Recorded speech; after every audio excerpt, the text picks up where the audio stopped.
Hey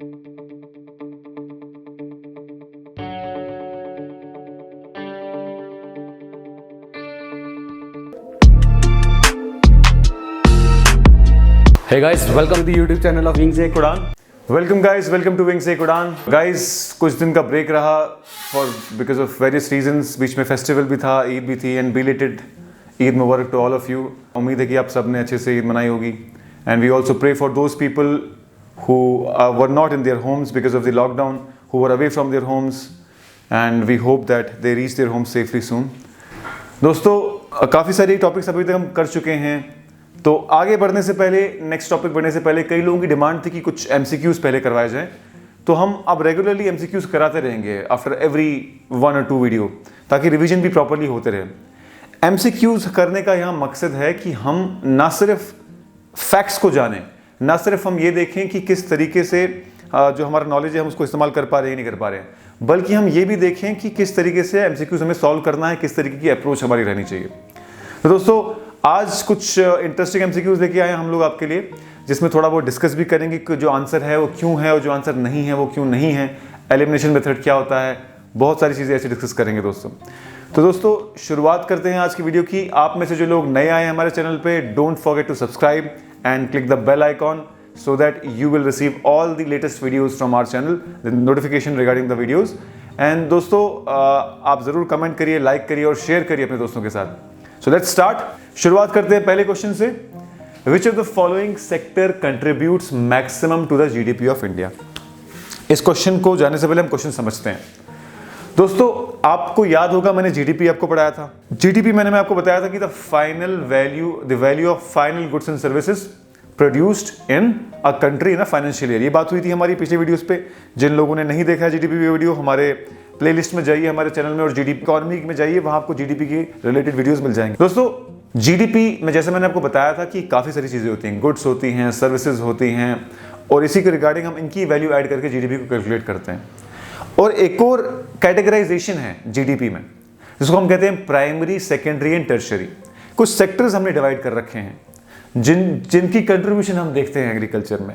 ये sector किस हिसाब से डिवाइड किए गए हैं? ब्रॉडर पैरामीटर्स, यानी ओवरऑल हमारा जीडीपी में किस सेक्शन से क्या क्या कंट्रीब्यूशन हो रहा है। तो दोस्तों जनरली हर इकोनॉमी में जीडीपी को 3 हेडिंग्स के अंदर देखा जाता है, प्राइमरी, सेकेंडरी और टर्शरी। प्राइमरी में दोस्तों आती है एग्रीकल्चर एंड रिलेटेड प्रोडक्ट्स, इसमें आपका सेकेंडरी में आता है industry related, manufacturing related goods and services हैं, और लास्ट आ गया सर्विस सेक्टर। ठीक है, तो दोस्तों मतलब जो आपके फर्स्ट 2 है उसमें जनरली गुड्स ही हैं, ज़्यादा गुड्स है मैक्सिमम, और लास्ट पे आती है सर्विस सेक्टर, है ना। तो एग्रीकल्चर प्राइमरी में, सेकेंडरी में और टर्शरी में, इन सब सेक्शंस का क्या क्या कंट्रीब्यूशन है ये देखना पड़ेगा हमको। एग्रीकल्चर में क्या है, आपका कितना कंट्रीब्यूशन जीडीपी में है। अगर जीडीपी मतलब आपको मान लो 100 रुपये आपका जीडीपी है, उसमें से कितना पैसा, मतलब आसान भाषा में अगर समझा जाए, एग्रीकल्चर प्रोडक्ट से आ रहा है, कितना पैसा मैन्युफैक्चरिंग से आ रहा है, कितना पैसा सर्विस सेक्टर से आ रहा है। ठीक है दोस्तों, तो देखते हैं अगर आज की बात की जाए, प्रेजेंटली आपका सबसे ज्यादा जो इन पैसा आ रहा है किसी सेक्टर से, वो है सर्विस सेक्टर। उससे अराउंड 54%, तकरीबन अप्रॉक्सीमेटली 54% कंट्रीब्यूशन है उसका हमारे जीडीपी में। यानी अगर 100 रुपये प्रोड्यूस हो रहे हैं तो 54 रुपीज कहां से प्रोड्यूस हो रहे हैं? सर्विस सेक्टर से। सिमिलरली आपका जो मैन्युफैक्चरिंग सेक्टर है, मैन्युफैक्चरिंग सेक्टर का अराउंड 16 to 17% कंट्रीब्यूशन है, और एग्रीकल्चर का भी अराउंड 15 to 17% जो है आपका कंट्रीब्यूशन है। तो दोस्तों इसका कहने का मतलब है कि 15 से 17 रुपए तक एग्रीकल्चर दे रहा है, 15 से 17 रुपए तक क्या दे रहा है? मैन्युफैक्चरिंग दे रहा है, और ऑलमोस्ट 54 to 55% कौन दे रहा है? सर्विस सेक्टर दे रहा है। तो दोस्तों क्या आंसर हो जाएगा इसका? Tertiary sector. प्राइमरी सेक्टर को एग्रीकल्चर सेक्टर को प्राइमरी सेक्टर बोलते हैं, मैन्युफैक्चरिंग या इंडस्ट्री सेक्टर को सेकेंडरी सेक्टर बोलते हैं, और आपका जो सर्विस सेक्टर है उसको टर्शरी सेक्टर बोलते हैं। तो आंसर क्या हो जाएगा? Tertiary sector. यानी the tertiary sector, that is the service sector, contributes the most in the GDP of India. ये हमारे कंट्री के स्टैट्स हैं। ठीक है दोस्तों, इसके साथ साथ एक और फैक्ट मैं बता दूं आपको, एग्रीकल्चर से ऑलमोस्ट मिनिमम कंट्रीब्यूशन है, बट मैक्सिमम जनता हमारी इस पे डिपेंडेंट है। एग्रीकल्चर पे डायरेक्टली इनडायरेक्टली डिपेंडेंट है, और सर्विस सेक्टर पे मैक्सिमम कंट्रीब्यूशन है और मिनिमम जनता उस पर डिपेंडेंट है। यानी थोड़ा मैन्युफैक्चरिंग से थोड़ा ऊपर ही, मैन्युफैक्चरिंग से ज्यादा लोग डिपेंडेंट है सर्विस पे, लेकिन compare to its contribution to the GDP, लोग डिपेंडेंट बहुत कम है। अराउंड 30 से 40% लोग सर्विस सेक्टर पे डिपेंड करते हैं। सिमिलरली एग्रीकल्चर पे अराउंड 50% के आसपास, 40 से 50% के आसपास लोग डिपेंडेंट हैं। और जो आपका मैन्युफैक्चरिंग है 15 से 20% के लोग इस पे डिपेंडेंट हैं। ठीक है दोस्तों, तो ये एक अपने आप में एक प्रॉब्लम है हमारी इकोनॉमी में। एग्रीकल्चर में कंट्रीब्यूशन टू एग्रीकल्चर पैसा प्रोड्यूस कम कर रहा है, लेकिन लोग ज्यादा डिपेंडेंट है। अब देखो, मान लो अगर 100 रुपए की एग्जांपल लेते हुए आपको समझाऊं, 15 से 17 रुपए के बीच में जनरेट कर रहे हैं, और तकरीबन आपके 20 से 30% लोग, 40% लोग के करीब डिपेंडेंट है किस पे, एग्रीकल्चर पे। तो वो पैसा बहुत लोगों में बट रहा है, तो ऑब्वियसली उनकी इनकम कम होगी। तभी हम देखते हैं कि हमारी कंट्री में फार्मर्स की जो इकोनॉमिक कंडीशन है बहुत खराब है। यही एक प्रॉब्लम है, हमारा ओवर डिपेंडेंस ऑन एग्रीकल्चर हमारी इकोनॉमी में। सिमिलरली अगर हम देखें, बात करें सर्विस सेक्टर की, तो सर्विस सेक्टर में जो भी काम कर रहा है आप देखोगे कंपैरेटिवली टू अदर सेक्टर्स उन लोगों की इनकम अच्छी होती है, क्योंकि लोग मतलब काम करने वाले कम लोग हैं पर इनकम ज़्यादा जनरेट हो रही है। समझ गए दोस्तों। तो नेक्स्ट क्वेश्चन पे आते हैं, which among the following is an anti inflationary measure. आपको याद होगा हमने इन्फ्लेशन पढ़ी थी। अगर आपने इन्फ्लेशन नहीं पढ़ा अभी तक, आप डायरेक्टली एमसीक्यू पे आए हो, तो I would recommend you to go to the inflation video और उसको देखिए, तो आपको बेटर समझ में आ पाएगा। इन्फ्लेशन मैंने आपको बताया था कि इन्फ्लेशन का मतलब है आसान भाषा में कि general increase in general price levels, यानी हमारे डे टू डे खरीद फरोख्त की जो चीज़ें हैं उनकी प्राइस में जब बढ़ाव आता है, मतलब जब प्राइसेस बढ़ जाती हैं, उसको हम क्या कहते हैं, इन्फ्लेशन कहते हैं। सवाल पूछ रहा है, which of the following is an anti inflationary measure. इन सब 4 ऑप्शंस में से कौन से मेजर जो है वो बेसिकली एंटी इन्फ्लेशनरी, जो इन्फ्लेशन का उल्टा होगा, यानी इन्फ्लेशन में अगर प्राइसेस बढ़ती हैं तो इनमें से किस कंडीशन की वजह से प्राइसेस घटेंगी। दोस्तों, स्टैगफ्लेशन आपको याद होगा, स्टैगफ्लेशन पे एक एमसीक्यू भी है, मैं आपको प्रॉपर्ली डिटेल में बताऊंगा स्टैगफ्लेशन क्या है। हाइपर इन्फ्लेशन का मतलब हो गया इन्फ्लेशन बहुत ज्यादा क्रॉस कर जा रहा है, यानी प्राइसेस बहुत ज्यादा बढ़ जा रही हैं 10% से भी ऊपर। तो इसका मतलब है कि हाइपर इन्फ्लेशन तो आंसर नहीं होगा, एंटी इन्फ्लेशनरी है, ये प्रो इन्फ्लेशनरी है। हाइपर इन्फ्लेशन का मतलब बहुत इन्फ्लेशन का मतलब प्रो इन्फ्लेशन, यानी इन्फ्लेशन को बढ़ावा दे रहा है, तो ये भी हमारा आंसर नहीं होगा।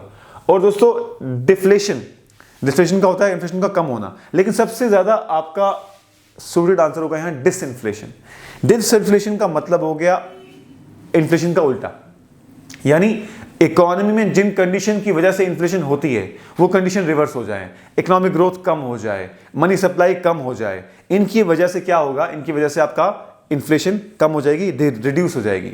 और जब डिसइन्फ्लेशन से दोबारा इन्फ्लेशन होती है तो उसको हम कहते हैं री इन्फ्लेशन।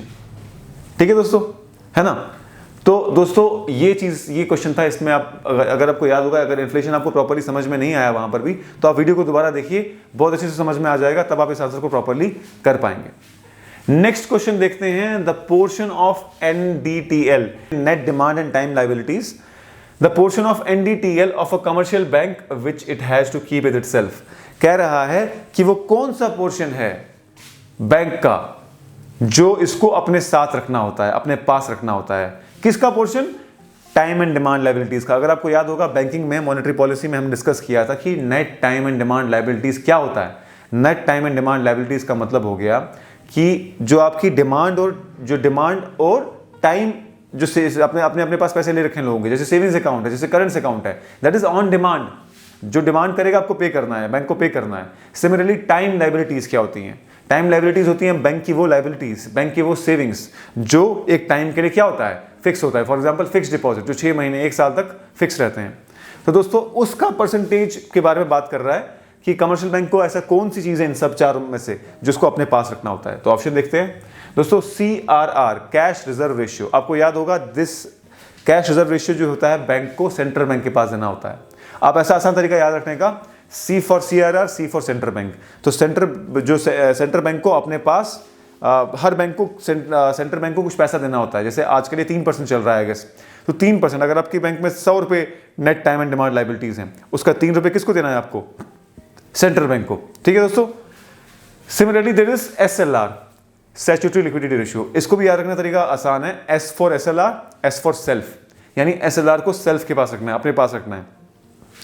स्टैट्यूटरी लिक्विडिटी रेशियो एक वो रेशियो है जो बैंक्स को, कमर्शियल बैंक्स को अपने पास रखना है in the form of liquid assets और सिक्योरिटीज और गोल्ड, जो आप लोन नहीं दे सकते।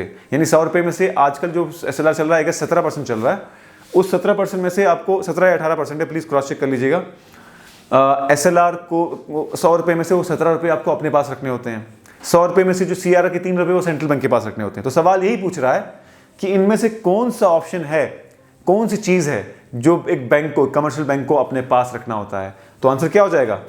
Statutory liquidity ratio, that is SLR।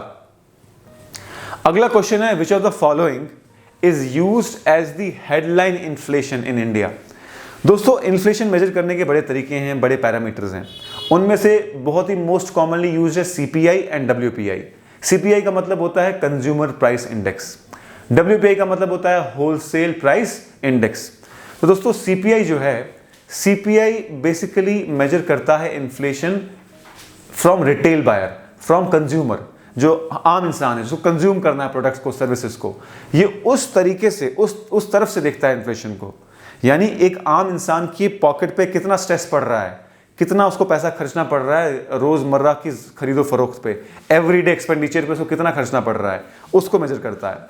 Wholesale price index जो है WPI मेजर करता है from the perspective of wholesalers, है ना, फ्रॉम द पर्सपेक्टिव ऑफ जो आपको सामान बेचते हैं, उनकी तरफ से देखता है कि एक दुकानदार को कितना पड़ रहा है चीज, तो वो कितना आगे देगा। तो WPI is what? WPI is a measure which is different than CPI। तो इन दोनों से मेजर होती है इन्फ्लेशन। तो दोस्तों, पूछा है कि हेडलाइन क्या है। हेडलाइन का मतलब क्या है कि उस कंट्री में किस पैरामीटर के तहत आप इन्फ्लेशन को मेजर करते हो। तो दोस्तों, आंसर हमेशा याद रखना, हमारी कंट्री में अभी प्रेजेंटली CPI के तहत जो है इन्फ्लेशन मेजर होता है, कंज्यूमर प्राइस इंडेक्स। दोस्तों, ये भी हमने डिस्कस किया था इन्फ्लेशन में, तो अगर आपने नहीं देखा तो do remember to watch that video. अगला क्वेश्चन है, थोड़ा हिस्टोरिकल टाइप है, थोड़ा फैक्चुअल टाइप है, शायद किसी ना किसी मतलब अकाउंट असिस्टेंट के एग्जाम में पूछा जा सकता है। Which of the following was first paper currency issued by RBI। आपको पता है अभी डिमोनेटाइजेशन भी हुई थी, नए नोट्स भी आ रहे हैं, कहीं ना कहीं ये सवाल आ सकता है कि इनमें से कौन सा नोट पहली बार पेपर करेंसी की तरह RBI ने क्या किया, इशू किया। तो दोस्तों, उसका आंसर है, देखो ऑप्शन में क्या क्या है, ₹1 नोट, ₹2 नोट, ₹5 नोट, ₹100 नोट। दोस्तों, आंसर है ₹5 नोट। 1938 में, आज़ादी से भी पहले, RBI ने पहला जो है आपका नोट इशू किया था, जो वो था कौन सा, ₹5 वाला नोट। ठीक है दोस्तों, फैक्ट है, इसको याद रखना, इसमें समझने की कोई जरूरत नहीं है। अगले क्वेश्चन पे आते हैं, विच of the following is a progressive tax. Which of the following is a progressive tax? Customs duty, development surcharge, income tax और सेल्स टैक्स। ऑप्शन आंसर जानने से पहले हम कोशिश करते हैं इसका ये जानने के लिए कि दोस्तों इसमें से प्रोग्रेसिव टैक्स क्या होता है। प्रोग्रेसिव टैक्स का मतलब हो गया कि ऐसा टैक्स जो बढ़े विद योर इनकम। जब आपकी इनकम बढ़ रही है उसके साथ टैक्स भी बढ़ रहा है, इसका मतलब है कि वो प्रोग्रेसिव टैक्स है। और अगर आपकी इनकम घट रही है उसके साथ टैक्स बढ़े, उसको हम रिग्रेसिव टैक्स बोलते हैं। तो सवाल ये पूछ रहा है कि इनमें से कौन सा टैक्स प्रोग्रेसिव टैक्स है जो बढ़ता है अकॉर्डिंग टू योर इनकम। तो आप जानते हैं दोस्तों, हमारे यहाँ पर किसी की इनकम जितनी ज़्यादा होती है उस पर उतना ज़्यादा परसेंटेज टैक्स लगता है। स्लैब्स होती हैं डिफरेंट, है ना। 5 लाख तक, अभी लेटेस्ट बजट के हिसाब से 5 लाख तक कोई टैक्स नहीं है, 5 लाख से 7.5 तक है, फिर आगे 10 लाख, फिर 12 लाख, फिर 15 लाख, फिर 20 लाख। जैसे जैसे आपके टैक्स बढ़ते रहते हैं वैसे वैसे आपकी इनकम बढ़ती रहती है, वैसे वैसे आपका टैक्स परसेंटेज आपको ज़्यादा पे करना होता है। तो दोस्तों, income tax would be the answer. किसी भी डेवलप्ड कंट्री में, किसी भी डेवलप्ड इकोनॉमी में प्रोग्रेसिव टैक्सेशन फॉलो होता है, रिग्रेसिव नहीं। रिग्रेसिव तो उल्टा गरीबों पे ज़्यादा स्ट्रेस पड़ जाएगा और अमीरों पे कम स्ट्रेस पड़ेगा, क्योंकि रिग्रेसिव का मतलब होता है कि जितना ज़्यादा इनकम बढ़ रहा है उतना कम टैक्स हो जा रहा है। तो ऐसा बहुत कम देखने को मिलता है किसी भी कंट्री में।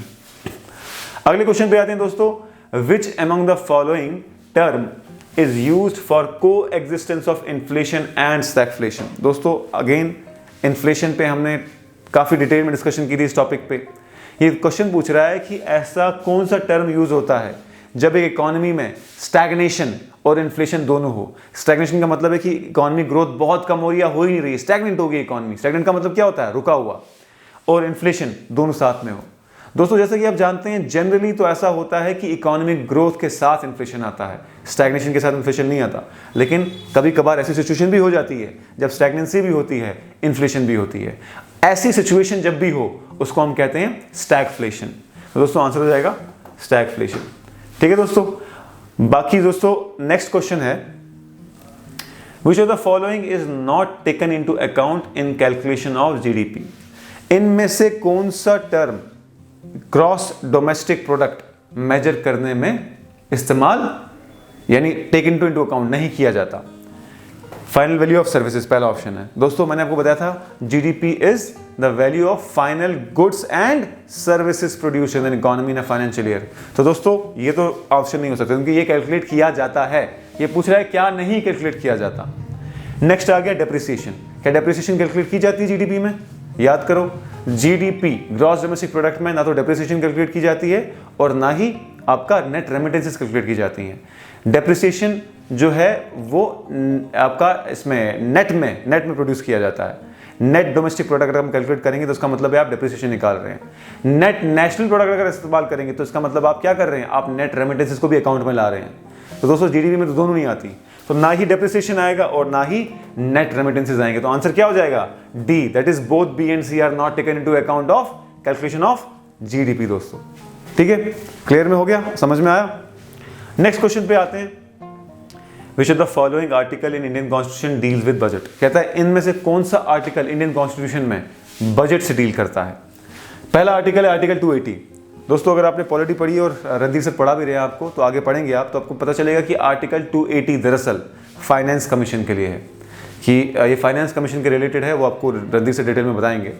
नेक्स्ट आर्टिकल है आर्टिकल 368। आप ये भी पढ़ेंगे कॉन्स्टिट्यूशन में। आर्टिकल 368 दरअसल अमेंडमेंट टू द कॉन्स्टिट्यूशन के रिलेटेड है, कि कॉन्स्टिट्यूशन की कैसे तरमीम की जाए, कॉन्स्टिट्यूशन को कैसे अमेंड किया जाए। ठीक है दोस्तों, नेक्स्ट आते हैं हम article 112। Yes, this is the article which deals with what? Budget. दोस्तों आपको याद होगा मैंने बताया था कि बजट नाम कहीं इस्तेमाल नहीं हुआ है हमारे कॉन्स्टिट्यूशन में। नाम इस्तेमाल जो हुआ है वो है एनुअल फाइनेंशियल स्टेटमेंट। ये भी ध्यान रखिएगा, क्वेश्चन कंफ्यूज करने के लिए आ सकता है कि in which article is budget word is mentioned, तो बजट कहीं भी नहीं लिखा। ठीक है दोस्तों, और नेक्स्ट आर्टिकल 370 है। मुझे लगता है जम्मू कश्मीर से ज़्यादा कोई बेटर इंसान है नहीं जानने के लिए कि आर्टिकल 370 क्या है। अभी भी हट गया है, आपको बताइए। नेक्स्ट टॉपिक पे आते हैं, नेक्स्ट क्वेश्चन पे आते हैं। Which among the following is not power of RBI? First is inspection of banks, second is nationalization of banks, third is call of returns, fourth is control the lending policies of the bank. दोस्तों आपको पता ही है, मैंने आपको RBI के functions बताए थे। RBI is the lender of last resort, यानी जब किसी बैंक को कहीं से पैसा नहीं मिलता वो RBI से ले सकता है, या फिर जब गवर्नमेंट को कहीं से पैसा नहीं मिलता तो वो RBI से ले सकता है। RBI इज इशू करेंसी, है ना, गारंटर ऑफ करेंसी भी RBI है, बैंकर्स बैंक RBI है ना। तो दोस्तों और मॉनेटरी पॉलिसी भी RBI कंट्रोल करता है, कंट्रोल ऑफ मनी सप्लाई। तो इसमें से एक ही ऑप्शन है, that is nationalisation of banks, जो RBI नहीं करता। ये गवर्नमेंट का डिसीजन होता है कि किसको नेशनलाइज करना है, किसको डिसइन्वेस्टमेंट करना है, किसी को क्या करना है। ठीक है दोस्तों, तो दोस्तों ये बहुत ही एक कुछ सिंपल लेवल के हम MCQ हमने किए। थोड़ा लेवल ऐसा बढ़ाएंगे भी हम लोग आने वाले टाइम में। पहला वीडियो है, कमेंट करिए, बताइए और कैसे वीडियोस आप चाहते हैं बनाने में। और दोस्तों कुछ भी आपको किसी टॉपिक में कोई कन्फ्यूजन है, कोई समझ में नहीं आया, तो do ask in comment section. बाकी दोस्तों अपने जो वीडियोस हैं वो रिवाइज करते रहिए और जो डाउट्स हैं वो पोस्ट करते रहिए। जल्दी एक सेपरेट वीडियो में पूरे डाउट्स क्लियर करेंगे हम, क्योंकि कमेंट्स में इंडिविजुअल डाउट्स क्लियर करना थोड़ा मुश्किल हो रहा है, और नेट का भी आपको पता ही कभी चलता है कभी नहीं चलता। तो हम कोशिश कर रहे हैं कि जो है रेगुलर एक इंटरनेट कनेक्शन जो है प्रॉपरली लगवाएं, तो उसके बाद थोड़ा और रेगुलरली काम हो पाएगा दोस्तों। और दोस्तों बाकी नेक्स्ट टाइम फिर से मिलेंगे। Stay in home, stay safe. और दोस्तों ऑब्वियसली आपको पता ही है कि keep washing your hands, keep sanitising your home, और सेफ रहिए, सुरक्षित रहिए। फिर मिलते हैं दोस्तों, थैंक यू सो मच।